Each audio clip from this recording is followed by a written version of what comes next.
हम लोगों ने यहाँ तक पढ़ लिया था कि फोकस दूरी किसे कहते हैं। तो आइए हम लोग फिर से यहीं से स्टार्ट करते हैं। गोलीय दर्पण के धुर तथा मुख्य फोकस के मध्य की दूरी को फोकस दूरी कहते हैं। मैं फिगर से आपको आउट कर देता हूँ। देखिए, ये गोलीय और दर्पण के, ये एक दर्पण है, ये एक केंद्र है, और यहाँ की एक जो फोकस दूरी है, इसी जो आप बड़ा एफ देख रहे कैपिटल है, उसी को हम लोग फोकस दूरी कहते हैं।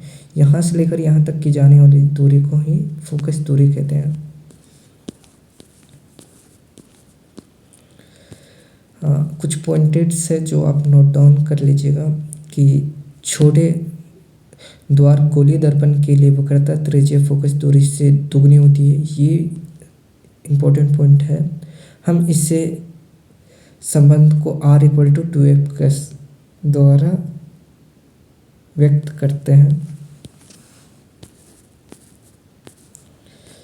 अपवर्तन की किरण आरेखीय बनाने के लिए कुछ नियम। पहला बात, आपको ये चीज़ आनी चाहिए। आपके क्लास 10 के एग्जामिनेशंस, बोर्ड एग्जामिनेशंस में ये चीज़ पूछी जाती है। तो यहाँ से आप फिगर को भी अच्छे से देखिएगा एंड मैं बताता जा रहा हूँ कि आपको कैसे क्या करना है। फर्स्ट नियम है कि दर्पण के मुख्य अक्ष के समांतर प्रकाश के किरण प्रवर्तित के पश्चात अवलत दर्पण में मुख्य फोकस से गुजरती है। देखिए, जब कोई एक गोलीय दर्पण है, वहाँ से एक लाइट, ये दिस इज एक लाइट रिफ्लेक्ट हो रहा है। मैं आपको जूम करके इसलिए दिखा रहा हूँ। यहाँ से रिफ्लेक्ट होकर जो ये तीर एक जाने का है, एक तीर ये वापस आने का है। तो ये हमेशा जब आता ना पहले बार में, तो ये मुख्य फोकस से होकर आता है।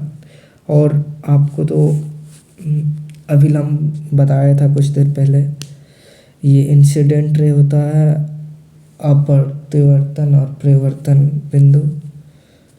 तो आगे फिर हम लोग पढ़ेंगे। दूसरा नियम होता है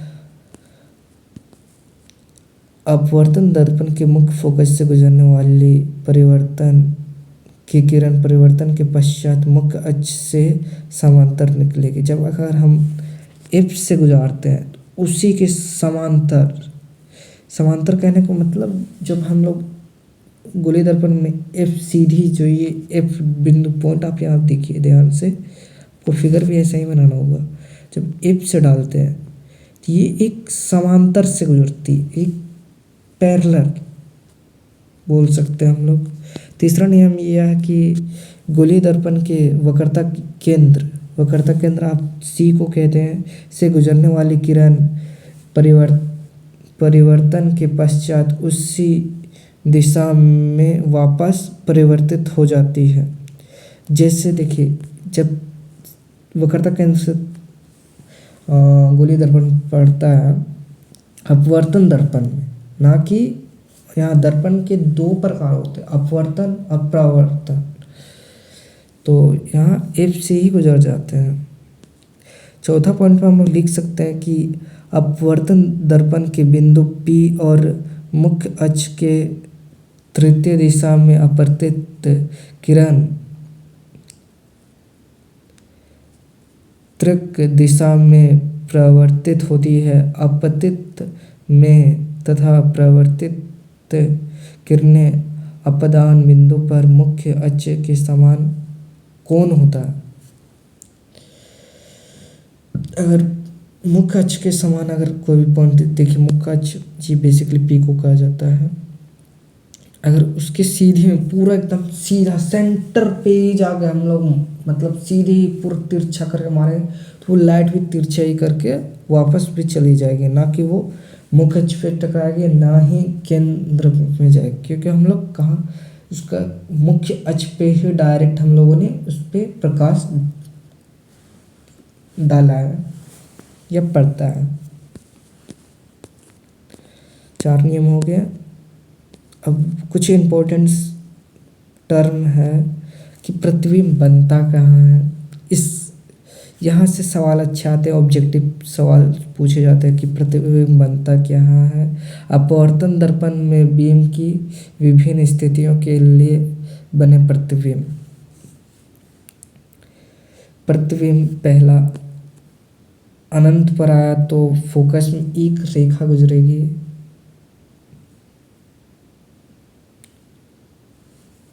जैसे कोई ऑब्जेक्ट का साइज ही नहीं पता चल रहा है तो वो वास्तविक तथा उल्टा बनेगी। और सी से मैंने आपको यहाँ पर ऊपर में दिखाया, सी से जब केंद्रक पे आएगी तो वो केंद्रक से ही वापस चली जाती है। छोटा तीसरा पॉइंट था ये। दूसरा पॉइंट में था सी से परे, मतलब सी से थोड़ा सा सामने, सी से थोड़ा ही सा एग्जैक्ट सी से पहले, जो कल के फिगर में था।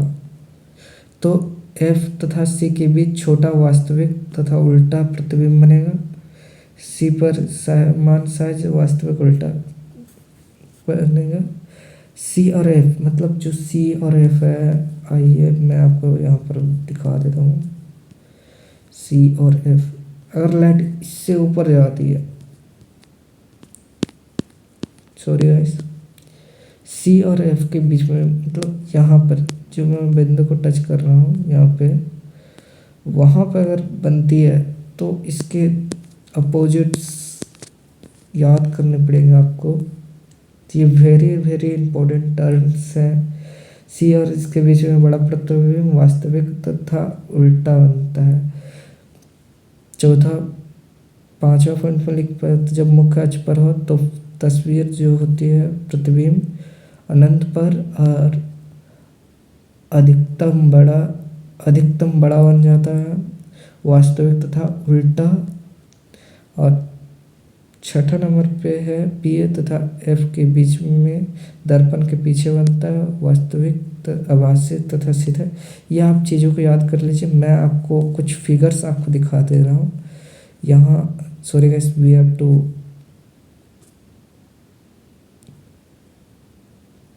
तो यहाँ आपको अच्छा से दिखेगा फिगर्स। ये गोलीय दर्पण है, ये अनंत से एक प्रकाश को डाला गया है, आप जूम करके देख सकते हो। तो देखिए फोकस से टकरा है और इसका प्रतिबिंब हमेशा कैसा बनेगा, वास्तविक और उल्टा बनेगा। बट ये बहुत सिमिलर बनता है, जैसा है वैसा है।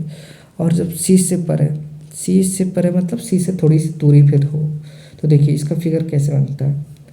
सी से दूरी, इसका फिगर हमेशा उल्टा बनेगा।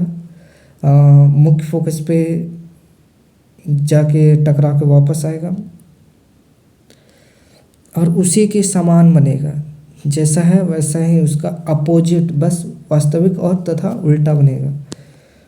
और तीसरे में हम लोग लिखे थे सी पर, जब सी पर टकराया जाए तो वैसा ही उसी के बराबर फोकस से ही आएगा, और फोकस से ना ज़्यादा बड़ा ना छोटा। सी तथा एफ के बीच, आइए इस फिगर में, गोलीय दर्पण के फिगर में सी तथा एफ के बीच, ये सी है, केंद्रक बोलते हैं, वक्रतक केंद्रक। मुख्य फोकस के बीच में जब बनता है तो प्रतिबिंब हमेशा बड़ा बनता है, ये याद करने में। वास्तविक तथा उल्टा और बड़ा बनता है।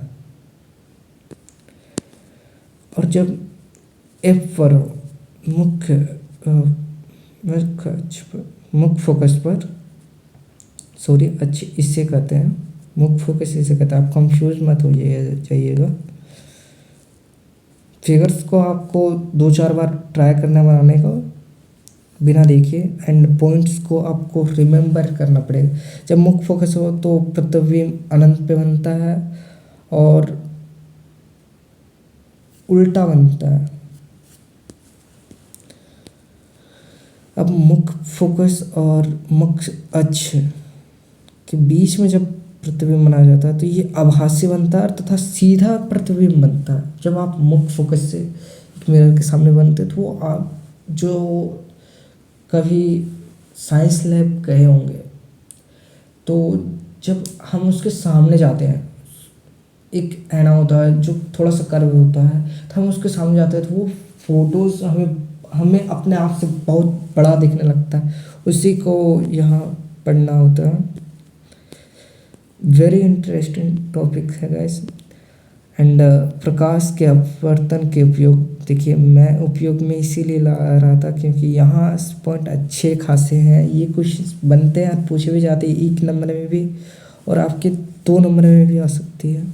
समानता डच संचालन लाइट तथा वाहनों की हेडलाइट में प्रकाश का शक्तिशाली समांतर पुंज प्राप्त करने के लिए किया जाता है। दंत मतलब जो दंत विशेषज्ञ है, जैसे आप कभी बचपन में दांत साफ करवाने गए होंगे या फिर आपके दांत में कीड़ा लग जाता है तो उसमें भी अवतल दर्पण से ही देखा जाता है क्योंकि उसमें प्रतिबिंब बड़ा दिखाया जाता है। दांतों को बड़ा प्रतिबिंब दिखाने के लिए करते हैं। और पार्लर या फिर बॉयज़ के जो होते हैं सैलून, उसमें भी अपवर्तन दर्पण का उपयोग होता है। सौर भट्ठी में सूर्य के प्रकाश का केंद्र करने के लिए भी बड़े अवतल दर्पण का उपयोग होता है। 4-5 पॉइंट आप रिमेंबर कर लीजिएगा गैस। अब यहाँ पर एक और एक टर्म आता है उत्तल दर्पण।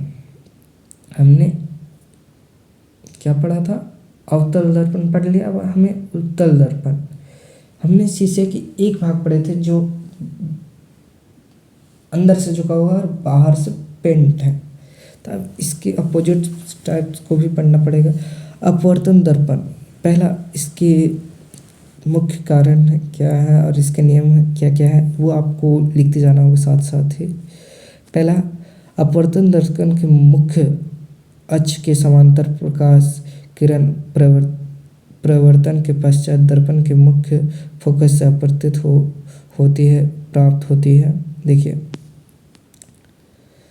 मुख्य फोकस जब समांतर रेखा से मुख्य फोकस से, ये खुद ही अपोजिट, ये काल्पनिक रेखा होती है जो सी और मुख्य फोकस से ये अंदर में होती है।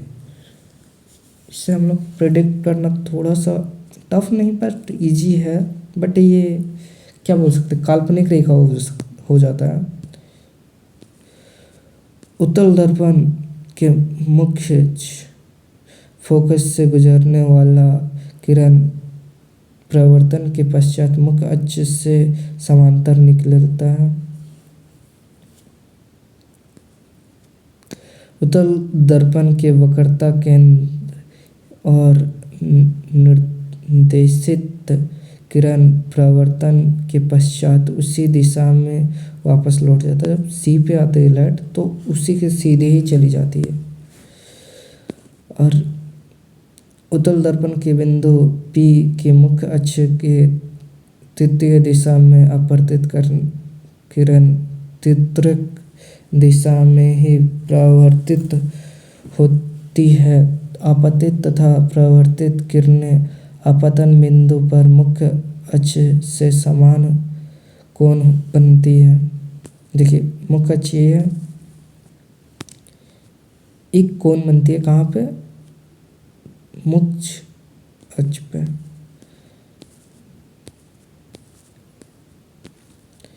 ये टर्म में ज़्यादा कुछ नहीं है, बस 2 ही टर्म है, आपको ये लिख लेना होगा और रिमेंबर गाइस याद भी कर लेना। अनंत पर हो तो फोकस पर दर्पण के पीछे अधिकतम छोटा बिंदु के आकार का और प्रतिबिंब की प्रकृति आभासी तथा सीधा। ये अनंत दूसरा में लिख सकते हैं, ये अनंत तथा दर्पण के ध्रुव के बीच पी तथा एफ के बीच दर्पण के पीछे छोटा आभासी तथा सीधा।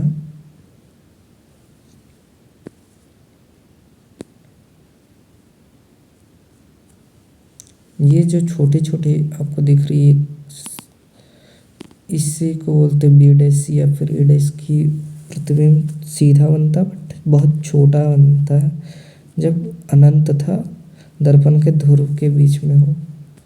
इसके कुछ उपयोग कहाँ कहाँ किए जाते हैं, इसका बेसिकली आपको आमतौर पर वाहनों में उपयोग किया जाता है, गाड़ियों को छोटे कि कितने दूरी पर है पीछे इसे देखने के लिए, क्योंकि इससे कुछ बड़े क्षेत्र को देखने में समानता मिलती है। दुकानों में इसका इस्तेमाल